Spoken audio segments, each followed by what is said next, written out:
What's up, everybody? This is Jacob Infante here. I'm coming at you live with an unannounced emergency stream because the Chicago Bears have officially made the playoffs. So it's very exciting times after the Detroit Lions lost to the Steelers earlier today. Uh, the Bears mathematically now have won the NFC North. Or no, shit. They haven't won the NFC North. What am I saying, dude? That's literally the start of the show. God damn it. They've made it into the playoffs. They've officially, mathematically clinched a spot in the playoffs.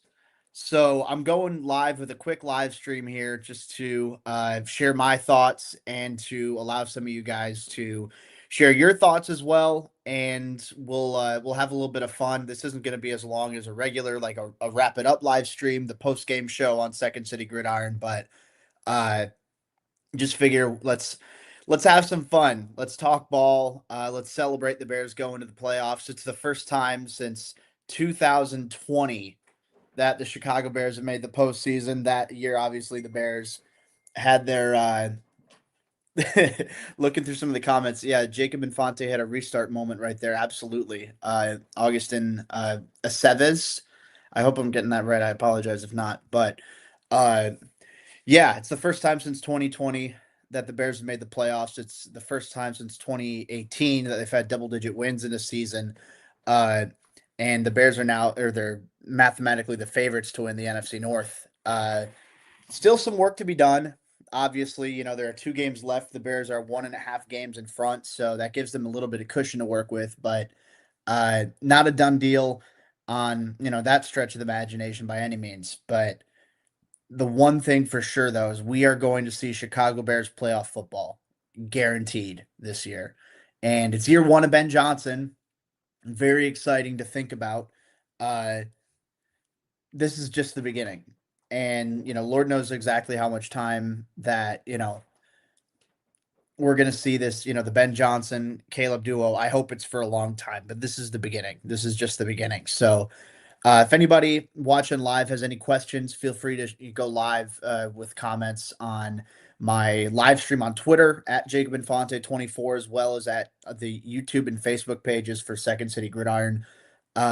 Make sure to like and subscribe those if you haven't already. Uh, so in the YouTube chat, bear with me here. This is a long username at Fall Times Flat, aka Chief Cop 6141. Says, "Let's go, first year BJ. We in the playoffs." Uh, yeah, I mean, not much more can be said. It's impressive that look. I think a lot of people expected the Bears to be better compared to last year. I mean, because obviously that's not a very high bar. They were 5-12 last year. Eberflus was a disaster as a head coach. Uh, a lot of people expected things to be better. I don't think too many people expected this, where they have 11 wins with 2 games left in the season. It might be more. Uh, might be more wins coming. You're for sure making the playoffs now. I don't think this level of success and this level of turnaround was expected by many people right out of the gate. I know I didn't expect it. Uh, I had them going 9-8 this season with an optimistic record of 10-7. They've already blown past both of those, which is super exciting to think about. Uh, and again, like I said earlier at the the top of the show, this is just the beginning. This is year one of Ben Johnson's offense getting instilled. This is year one of the Johnson Caleb Williams pairing, which is uh, very very exciting. So uh, as my dad comes in, the job's not finished. Kobe Bryant, win the North and take it to the playoffs and cause a ruckus, 100%. Uh, Obviously, it's nice to make the playoffs for sure. It's a nice added bonus uh, to have that locked in now. I mean, the math, even if the Lions won, the math was still going to favor the Bears making the playoffs anyway. But it's nice to have in the back pocket where at least they're making it to the playoffs. At the very least, we know they're going to be competing for a Super Bowl spot. We know that at the very least. So, uh, we'll see. It's just a matter now of what seed they're going to be, what their final record's going to be, if it's going to be as a divisional team or as a wild card team. Uh, but we know for sure the Bears are making it to the playoffs. And things are nice now as they are, but why stop there? There's no need to be complacent. There's no need to literally the job's not finished. It's not finished until you win a Super Bowl and then you take a little break and the next year you go do it all over again with the intention of doing the same thing again the next year. So uh this is nice. This is nice for sure. Job's not done. So we have a comment here from Graham Small. Uh, the energy from the post game interviews and press conference is unbelievable. Job's not finished. Team's still hungry. Enjoy the fuck out of this win, but it's clear that bigger goals are to be achieved. 100%. Uh, I think like I've been saying, the job's not finished, and you can feel the energy every single week. I mean, there's the good, better, best, the clips that get leaked or not leaked, but published from the Bears Twitter page, uh, for the locker room speeches. I mean, and there's an energy there. This team is bought in, and I think there's something special about that, truly. So, uh, again, we'll have to wait and see how things turn out in the playoffs, but, uh, I think that there's a hunger, there's an energy, there's a chip on this team's shoulder. A lot of people were doubting them. Nobody really expected they do much of anything this year. They chalked it up to, oh, it's the first year head coach. So let's just kind of do, whatever happens, happens. Let's just try and get better. I think that's what a lot of people were thinking nationally. I mean, if they improved as far as wins go, if Caleb got better, that's a win. Uh, but Caleb did get better from year one to year two, which I think is huge. And the team itself got significantly better. It's a much better coach team, especially in the clutch and the ability to finish when it matters most. Total 180 from the Matt Eberflus era. So I think that that's something that's very uh, exciting to think about, and the fact that things are still so early in the infancy of the Ben Johnson era, super impressive, and it's super encouraging to think about. Jay Hood in the Twitter chat says, "What is needed to clinch number one seed, Infante?" So that's a good question. So in order for the Bears to finish with the number one seed in the NFC, they need to win out. So that's beating both the 49ers and the Lions. Uh, and they need the Seahawks to lose at least one of their games. If the Seahawks lose both of their games, they play the Panthers next week and the 49ers the week after that. If the Panthers, or say if the Seahawks win one of those games but lose the other, the Bears can still get the first seed in the NFC and, therefore home field advantage throughout the playoffs and the first round bye. They can get that if the Bears win out. So if the Bears and the Seahawks have the same record, uh, at the end of the regular season, the Bears will get the tiebreaker, and that comes down to percentage of wins in the conference. So let's say, hypothetically, if the Bears, say if they lose to the 49ers and then beat the Lions, but let's say if the Seahawks lose to both the Panthers and the 49ers, uh, well, technically the 49ers could still win they could still get first place, but the 49ers would have to lose to the Colts tomorrow on Monday night. So it's still possible for the 49ers to get first place in the division. It's unlikely. Uh, Technically, the Rams could do it too, but I'm saying just from the perspective of the way things look right now, the key thing is if the Bears and the Seahawks have the same record, which that's another comment here in the chat. I have to find it. Where did it go? Daniel says if the Bears finish and Seattle finish with the same record, which team wins the tiebreaker?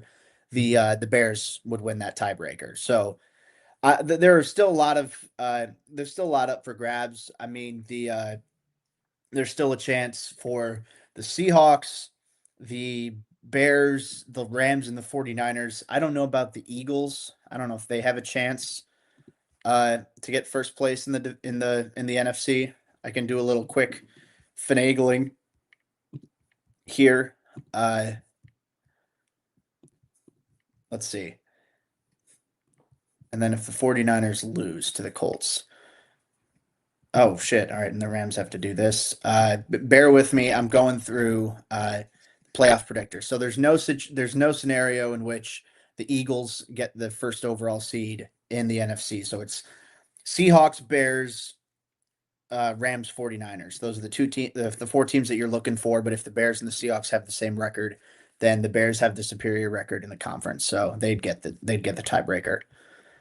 Cole Davis Claiborne says the amount of litness I feel right now is off the charts. I mean, I'm with you. Obviously, like that's the big reason I went live, because it's like, oh, I shit, I want to feel this, share this energy that I have. I'm just sitting in my apartment right now. My cat has no idea what the fuck's going on, so I needed to, get this out and enjoy this moment, because it's been ages.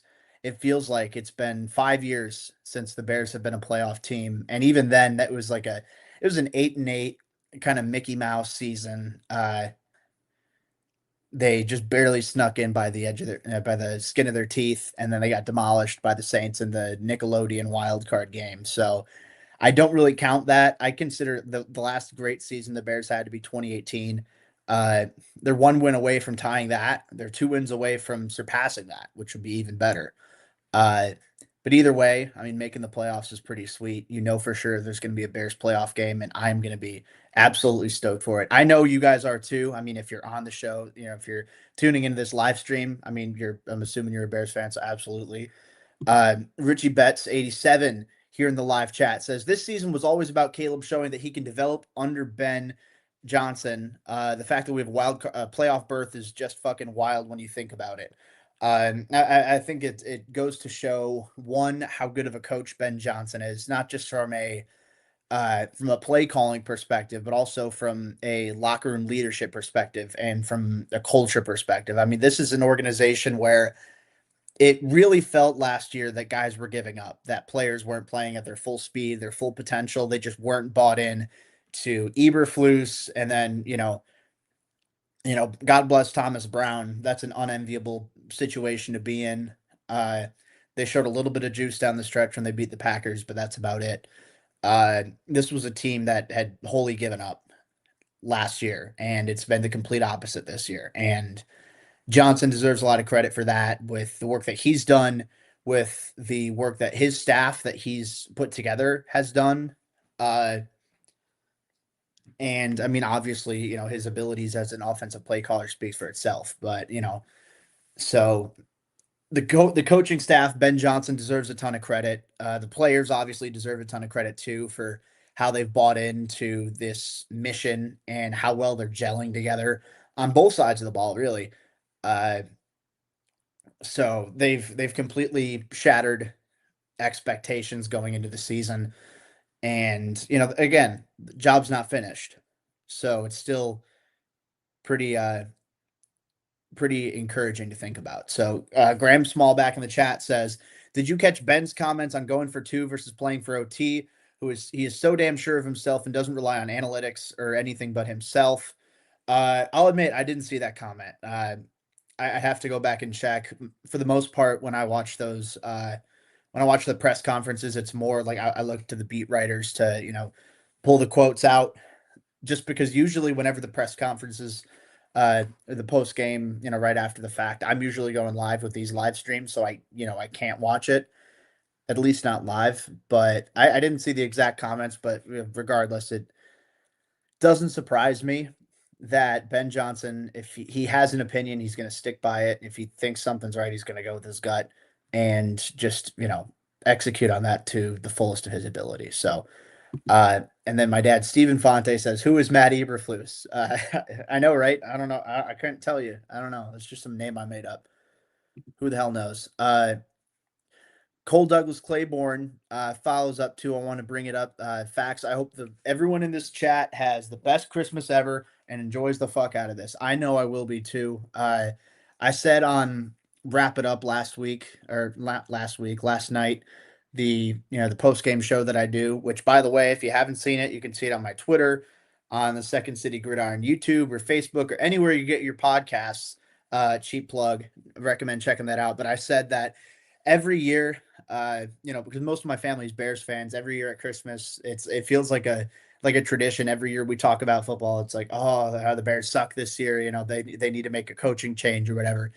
And that's not going to be the case this year. Everyone's going to be all holly and jolly and gay and merry and bright.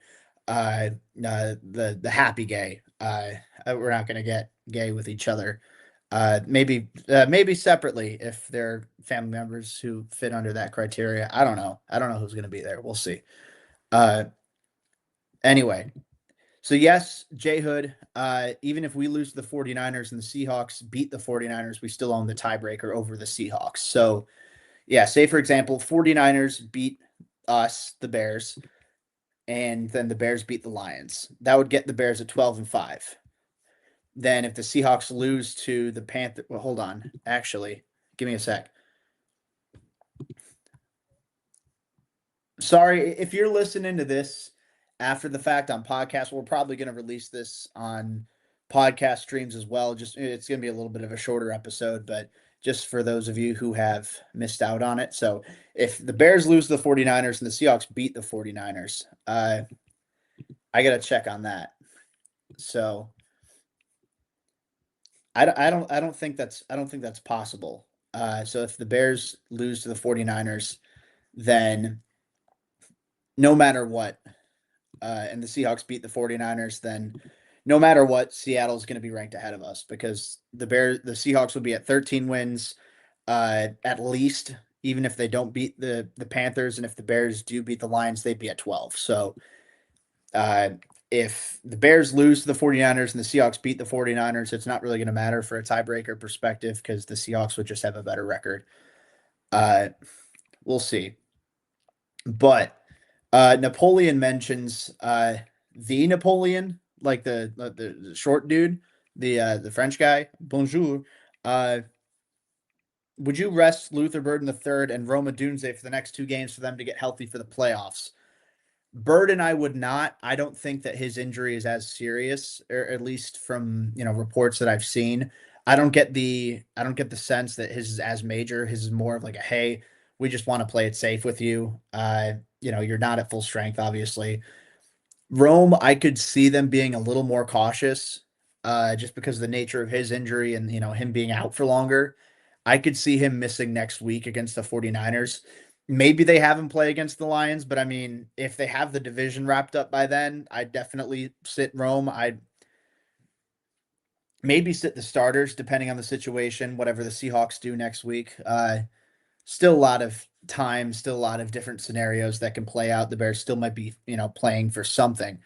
But yeah, I mean, I'd say play it safe with Rome. I mean, if he performs well in practice and he's able to be, in a full capacity, absolutely have him play next week if possible. That'd be a huge boost to their chances of winning the NFC North. I'd love that. But I don't know for sure. I think a lot of it would depend on exactly how ready they are. I mean, I'd err on the side of caution with those guys. If you're not 100% sure, if you're 50-50, I'd probably bench them, or not bench them, but keep them on the sideline. Uh, but if they're looking ready, especially Luther, with what seems like a less serious injury, I'd say go for it for sure. Uh, Cole back in the chat says Packers fans losing their minds today has been so life giving. I'm with you. I think that it's been fun. Now, look, I'm not engaging directly in a lot of it. I've definitely done that in the past. I try to stay away from it every once in a while. It's fun to throw out a quote tweet of Bukowski or whatever, just to for an easy dunk.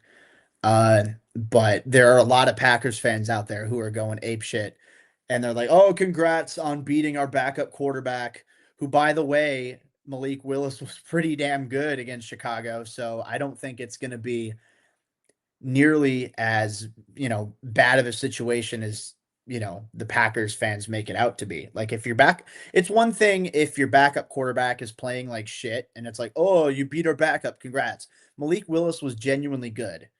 He wasn't the reason that the Packers lost. Having Jordan Love versus having Malik Willis, that wasn't the reason the Packers lost. It came down to late game collapsing on special teams and defense, and the Bears just out coaching them in the fourth quarter and then in overtime.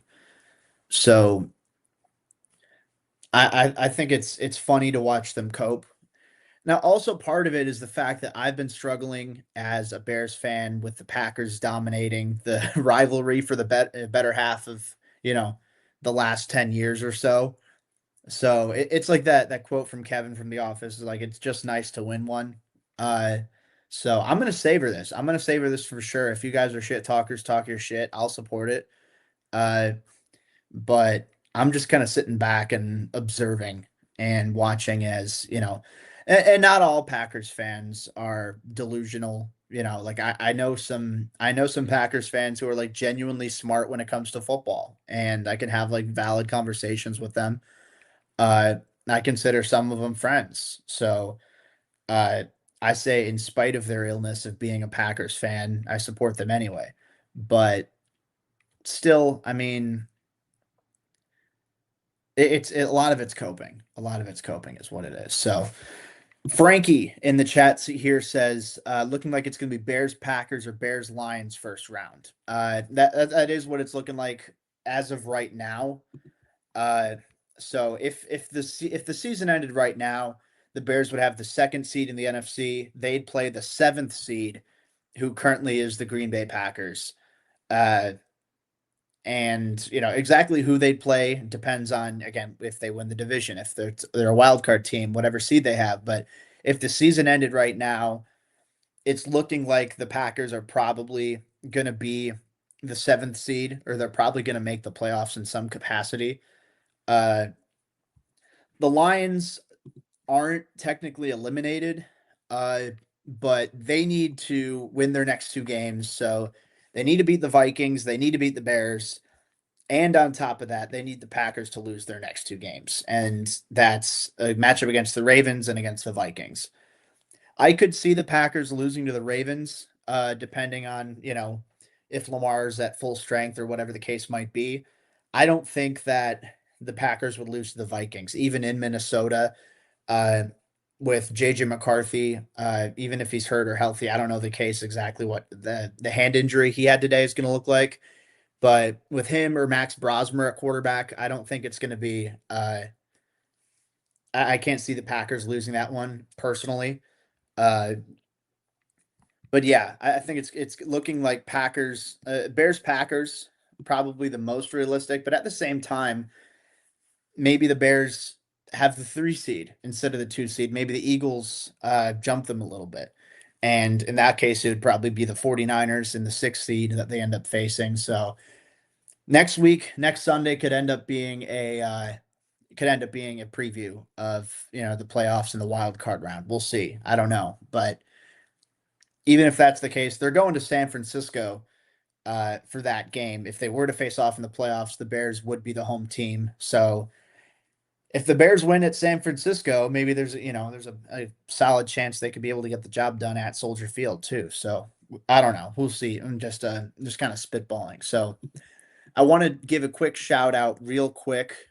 Uh, I don't know why I said a quick shout out real quick. If it's a quick shout out, that's already emphasizing that it's going to be quick. I'm a fucking dumbass. But what's not dumb though is taking care of your mental health. That was a really good segue. So I mean, taking care of your mental health shouldn't be harder than taking care of your physical health. I mean, if you pull a muscle, you go to see a doctor, but when it comes to finding the right therapist, it can be a whole convoluted process. I mean, you've got the wait lists that take forever. You're looking at huge out of pocket costs a lot of the time. I mean, that's usually what stops most people from getting help. And that's where Rula comes in. So Rula makes therapy simple, affordable, and fast. They work with most major insurance plans, and an average copay session is only roughly $15.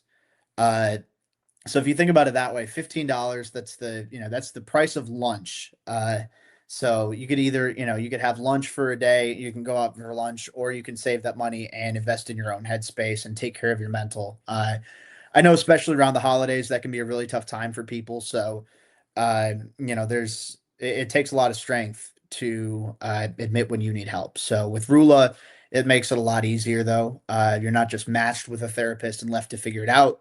They check in on you, make sure that you're actually making progress in your mental health. All the therapists on the platform, they're licensed, vetted, and picked for their expertise. So you're talking to someone legit, not just whoever happens to be available. And I mean, if you want to get started, it couldn't be easier. You just answer a few quick questions about the things that matter to you, and then Rula will connect you then from in-network providers who actually fit your needs. You pick the time, you go from there, and you could be talking to someone as soon as the next day. I mean, there's no weeks of waiting, no endless back and forth. So if you've been putting this off, Rula takes away the excuses of getting the mental health help you need. It's simple, affordable, and it actually is built to help you get better. So if you're watching live, you can see at the bottom of the screen, it's rula.com/gridiron to get started. That's rula.com/gridiron, GRIDIRON. There's that there's that St. Mary Immaculate spelling bee uh experience that shows up. Whatever, I don't know what I'm talking about, but if you want to get help, you can take the first step, get connected at Rula, and take control of your mental health today. So we got a quick comment here over the course of the ad read from Andrew Zangri. I guess, speaking of SMI, yeah, SMI shout out, hell yeah. Uh, yeah, I remember I have some stories from uh, growing up going to SMI that I might share on here another day. We'll see. I've got some tales, but Andrew's angry. First off, this whole week's worth of games has been awesome. The Bears back in the playoffs is awesome. I agree. We're in the dance now. Anything can happen. Let's go. Very possible we may get Bears versus Packers part 3. That would be sick, honestly, and especially if it ends in the Bears being the NFC North champions, going back to Soldier Field, getting that chance to break the tie. I mean, winner takes all in the playoffs. Like the Bears haven't faced the Packers in the playoffs since what? Probably at that 2010, right? Yeah, 2010, since the NFC Championship. Cutler got hurt, BJ Raji, Caleb Haney, all that bullshit, but it would be nice, especially especially if the Bears won that game. Uh, I'm happy to be in the. I'm just like you said. It's nice to be in the dance, and anything can happen.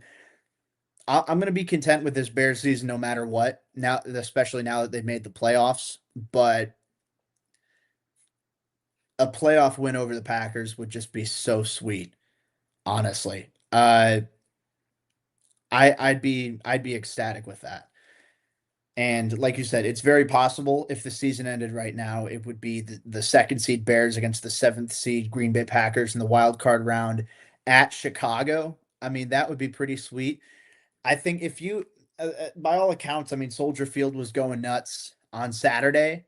If you take that exact same game, that exact same rivalry, and just absolutely, amplify it with a playoff game kind of atmosphere, it would be nuts. I think that would be one of the most rowdy playing environments that Soldier Field's ever had. So that would be that would be pretty sick. So I mean that's kind of what I'm hoping for personally.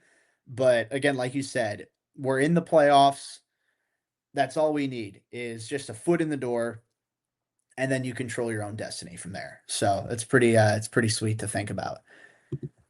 Jean Francois Prul X 7126 in the YouTube chat says, obviously very happy about where we were at, but man, I do wish we could rush the passer. I think that's the one thing where it's like, all right, if I'm going to have a little bit of pause about the Bears making like a deep playoff run, I think it might be the pass rush where, uh, depending on which quarterback they end up facing in, whether it's in the wild card round or, if they advance further past that, uh, I think it would be really helpful if they want to be like a true serious like Super Bowl contender for them to be able to rush the passer consistently. And I think that's one thing where, especially early on, I was a little disappointed with how Dennis Allen performed uh, or at least in the defensive strategy that he had against the Packers, where it didn't seem like there was a ton of blitzing. It was mostly a four-man rush, and the Bears' four-man rush has kind of struggled to get home this year, like you mentioned. I mean, they can't rush the passer on a consistent basis when it's just the four guys. Uh, there have been flashes for sure, like Montez Sweat had that key sack in the late in the fourth quarter to shut down a potential Packers drive and send the game to overtime. That was massive. Uh, but yeah, I think if they're going to rush the passer, it's going to come through designed, schemed up pressure. It's not going to come through, all right, our best four guys against your five guys, whatever the case. Uh, it's mostly going to come as just, hey, we're going to disguise these looks. We're going to send, defensive linemen on stunts. We're going to have CJ Gardner Johnson rushing off the edge. We're going to have Jaquan Brisker coming off the defensive line. So uh, we'll see. I think that I think that there are ways around it. It's definitely not your preferred method, but I think I have enough uh, faith in this secondary that they can be able to limit the deep ball. So like I said, that's the one thing that's giving me a little bit of pause about it, like a deep playoff run. But I mean, you're in the playoffs. The Bears have shown they can fight with just about anybody, so it's encouraging. Graham Small back in the chat says, other than Cream Sleeve, of course, who are some of your favorite Bears Twitter follows? And then my dad follows up with hashtag I am Cream Sleeve. So there's a growing conspiracy that the famous Bears Twitter account Cream Sleeve, we all know and love, uh, is actually my father. I can't confirm that because I like to think my dad is pretty transparent with me for the most part, but he refuses to tell me if he is Cream Sleeve or not. So I don't know. I mean, he outright says I am Cream Sleeve. Do you choose to believe him? I mean, that's up to you. Uh, it's tough to say like who the best Bears Twitter follows are because there are a lot of different accounts that do good work, but they focus on different things. Uh, there are, like a lot of like a lot of like more fan oriented accounts that I enjoy interacting with on here. Like I know uh I've met, like, for example, the Windy City Productions I've met before. He's a cool dude. Some of the Bears Twitter women, my shawties, I say totally jokingly, uh, but I love them all the same. Uh, I'm trying to think of who else, and then you have like some of your more like traditional blog types. I guess is the best way to say it. I mean, I've been following Aaron Lemming since I was like 12 years old, maybe. And I'm following him on Twitter, by the way. I'm not a 12-year-old stalking Aaron Lemming, although it would be a little bit worse if it was the other way around. But Aaron's a great dude. Uh, Jonathan Wood, I've been a fan of his content for a very, very long time. I miss Robert Schmitz. I really do. I mean, I totally get why he stepped away. Life gets in the way, and by all accounts, like I talk to him every once in a while. He's doing great. He's enjoying life. He's enjoying this this Bears run we're going on right now. Quentin Krishko as well is a dude that I really like. I think he's really good from a draft perspective, specifically from like the trenches, which not necessarily my forte. I consider myself more of a I don't know. I consider receiver to be my favorite position to follow, but and scout. But I've learned a lot from trench play from him specifically. Steve Letizia as well, and all the guys involved with building the board. I think a decent amount of them right with On Tap Sports as well, uh, among many others. Those are some of my favorites. And those are just more like the Bears Twitter type of guys. I mean, they're beat reporters as well. Like I know. Uh, like Nick, I don't know if it's Nick Moriano. I should know. I've met him like 5 times, and I've listened to the show. I don't know why I keep blanking on his name, but I think he's doing the best work on the beat right now. Uh, Zach Pearson's another good guy. I've talked with him on and off a good amount. He's a good dude. Uh, but yeah, those are just a few. Many other like fan accounts as well that I love. If you didn't get mentioned, it's nothing personal. It's just more like as far as like the specific content, like the people who put out specific like articles and videos and shit like that and breakdowns. Uh, I'm more uh selecting, but they're as far as like interacting with people and chopping it up and talking ball or just like making jokes and shit like that. Like there are way too many to count. So the people I just mentioned, that's more from a going on my little soapbox here. That's more of like the content perspective that I like to consume. Anyway, let's see. I promised myself I wasn't gonna go too long. I know the wrap it up shows usually go like 45 minutes to an hour, so I'm gonna try and wrap it up. Yeah, I didn't even mean to do that, like my show. Evan Lapo, Jacob, I got some intense gas. What type of gas are we talking about? Do I want to know? Is it like a gross gas? Is it a cool gas? Like a cool gas, or is it like you just have a lot of gasoline, which I mean, like it's fine too, I guess. But while I figure that out, wait for Evan to share his response. At Fall Times Flat, aka Chief Cop 6141. Uh, I got it pretty quickly that time. Our D line is coming along. Tez is going to make it happen. I would love to see Montez Sweat really turn it up in the playoffs. I mean, I think it's 9 or 9.5 sacks. He's really close to double digits for the year.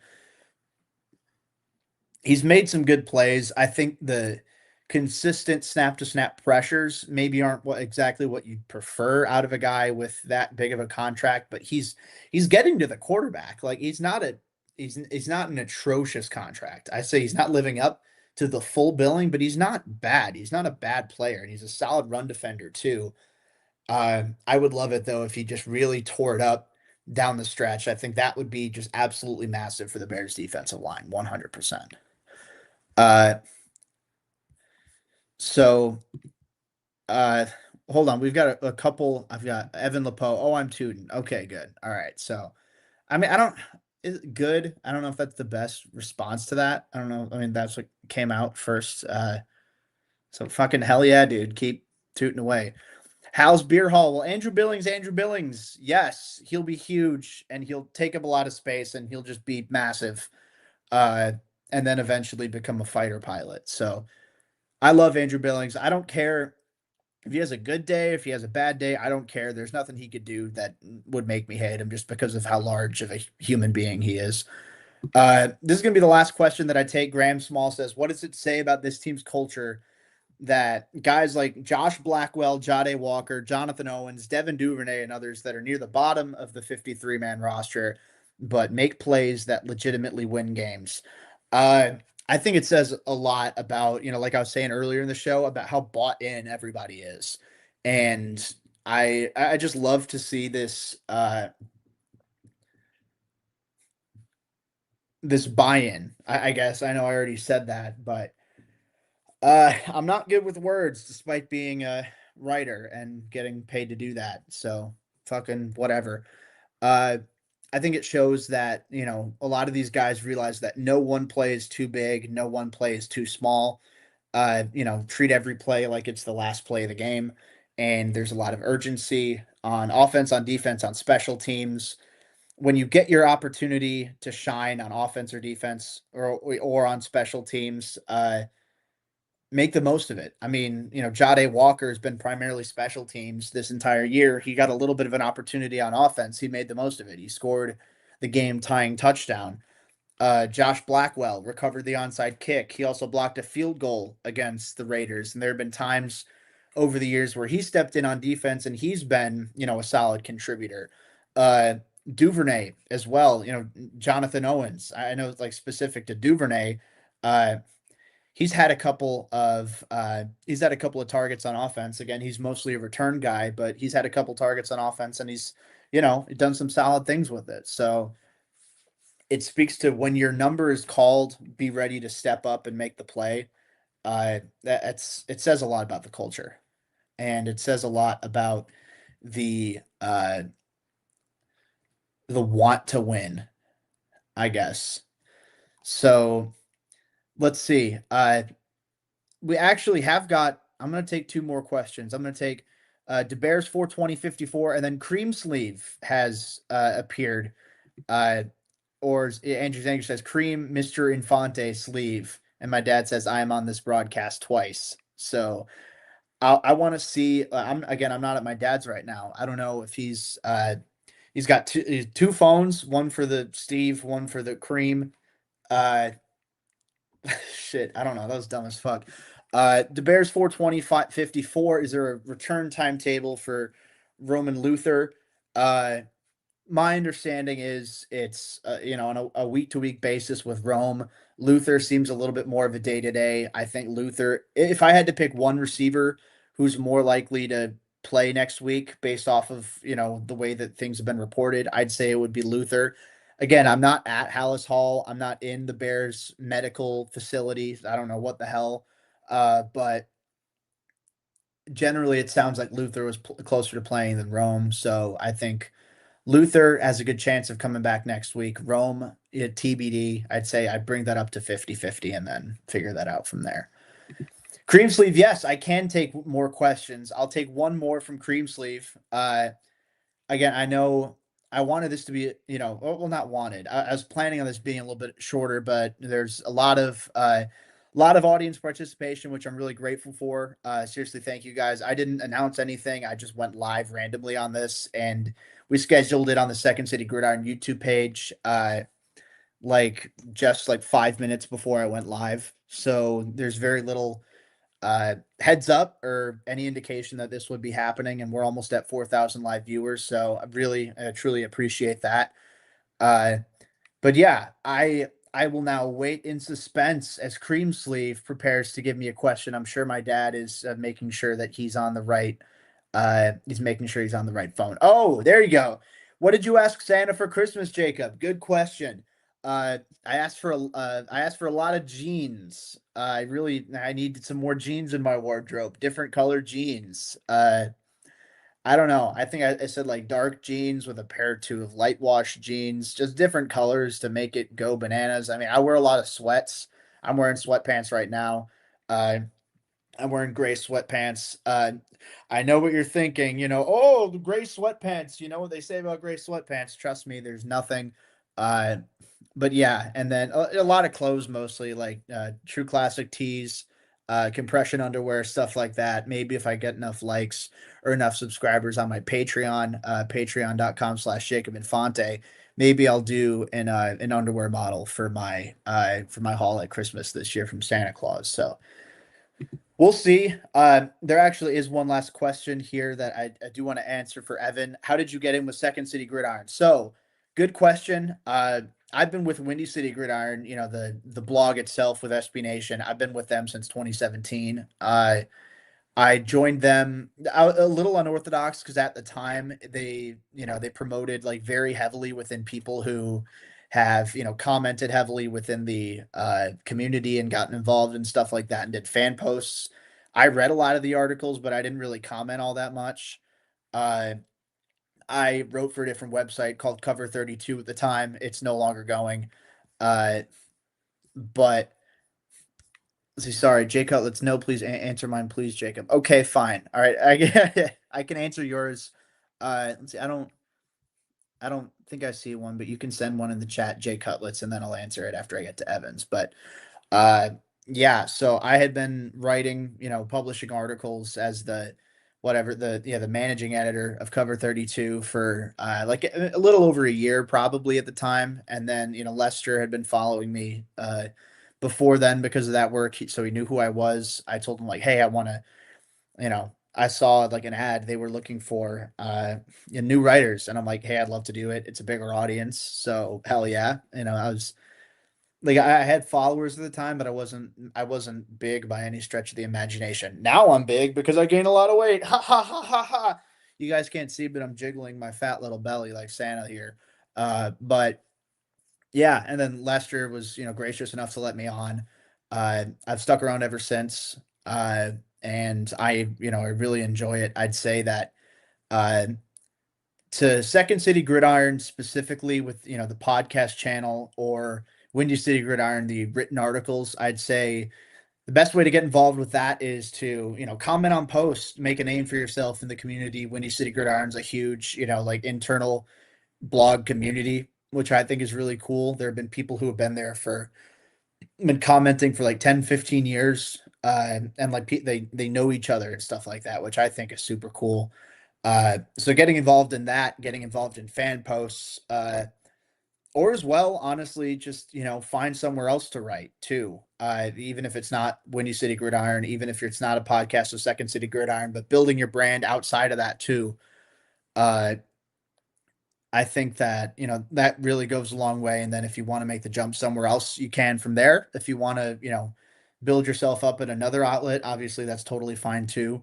But I'd say like, putting yourself out there is the best thing that I can do, or that I can recommend because, and I know that's something that I've done. That's something I know has worked for a lot of different people. Like a lot of the, when you think about the Bears Twitter, like the bloggers and everything like that, or the part like the fan kind of podcasts and stuff like that. That's how a lot of them got started. Honestly, is just trying to put yourself out to as many people as possible. It doesn't happen overnight, but it's something that, especially now, if the Bears are red hot, people are going to be pretty hungry for Bears coverage. So now is as good of a time as any to, you know, get picking it up as much as possible. So that's what I'd recommend. But yeah, anywho, I hope that answers the question, Evan. I know it's never like a one size fits all sort of model. Uh, but at least that's probably the best way that I could recommend getting started and getting involved in that kind of arena. So I'm looking here. I'm going to give it a second. I know Jay Cutlets said that they wanted to make a comment, but other than that, that'll probably wrap it up for the show. This impromptu little live stream, barring a comment from Mr. or Mrs. Jay Cutlets. Uh, but either way, I mean, this was a fun little impromptu thing to talk about the Bears officially making the playoffs for the first time since 2020. Uh, this is again, it's the best season they've had since 2018. You're now at 11 wins. It's their second double-digit win season in the last 10 years. So it's a little sad that it's been so few over the years. But I mean, the best you can do is just embrace what's happening now and then keep adding on to the rest of it for the future. So like we've said over the course of the show, I mean, you have your foot in the door now. You're in the dance. Anything can happen. So that's the most important thing. Shout out to the Steelers for taking care of business. Uh, Shout out to all of you who have tuned in to this show. We're like right at the edge of 4,000. So appreciate every single one of you who have dropped what you're doing. I know Sunday Night Football is going on right now. So thank you for choosing to spend your time with me, the Jakester. Uh, if you missed anything, if you joined this stream late, you can check it out. You can start from the very beginning on my Twitter page at Jacob Infante 24 or on the Second City Gridiron YouTube page, the Second City Gridiron Facebook page, anywhere else, and then anywhere you get your podcasts, just search Second City Gridiron. It'll be there. Uh, so Okay, so Jay Cutlets had the question coming in. This will be the last one. Can the Packers miss the playoffs, and does our game help versus the Lions? So yes, the Packers can miss the playoffs. So what they'd have to do, it's a very specific. So the Packers would have to lose their next two games. It's the Ravens and Vikings are their next two games. The Packers have to lose both of those games, and the Lions have to win both of their games. So that's I mean, the Bears are obviously the last one as I'm checking frantically to pull up who the Lions play in week 17. The Vikings.